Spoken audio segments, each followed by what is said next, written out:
Hi, my name is Sarah Robinson, and today I'm going to be reading The Telltale Heart by Edgar Allan Poe. I chose this piece because I've always been an avid fan of horror and a fan of Poe's in general. I also chose this piece in another one of my classes to write a research paper on, so I thought it would be fun to incorporate it in another one of my classes and be able to share it. Okay, The Telltale Heart. True, nervous, very, very dreadfully nervous I had been, and am. But why will you say that I am mad?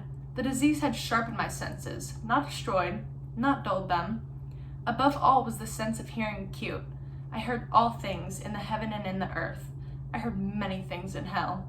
How then am I mad? Hearken and observe how healthily, how calmly I can tell you the whole story. It is impossible to say how first the idea entered my brain, but once conceived, it haunted me day and night. Object, there was none. Passion, there was none. I loved the old man. He had never wronged me. He had never given me insult. For his gold, I had no desire. I think it was his eye. Yes, it was this. One of his eyes resembled that of a vulture, a pale blue with a film over it. Whenever it fell upon me, my blood ran cold. And so by degrees, very gradually, I made up my mind to take the life of the old man, and thus rid myself of the eye forever. Now, this is the point you fancy me mad. Madmen know nothing. But you should have seen me. You should have seen how wisely I proceeded, with what caution, with what foresight, with what dissimulation I went to work. I was never kinder to the old man than during the whole week before I killed him. And every night, about midnight, I turned the latch of his door and opened it, oh, so gently.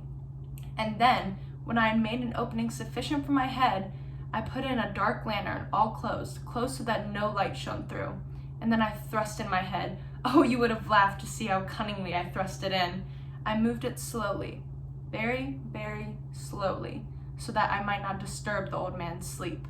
It took me an hour to place my whole head within the opening, so far that I could see him as he lay upon his bed. Ha! Would a madman been so wise as this? And then, when my head was well in the room, I undid the lantern cautiously.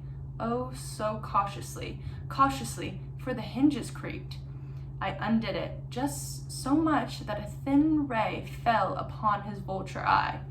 And this I did for 7 long nights. Every night, just at midnight, but I found that the eye was always closed.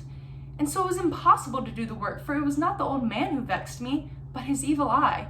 And every morning when the day broke, I went boldly into the chamber and spoke courageously to him, calling him by name in a hearty tone, and inquiring how he passed the night.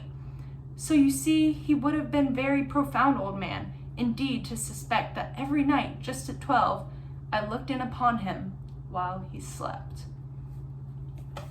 Thank you.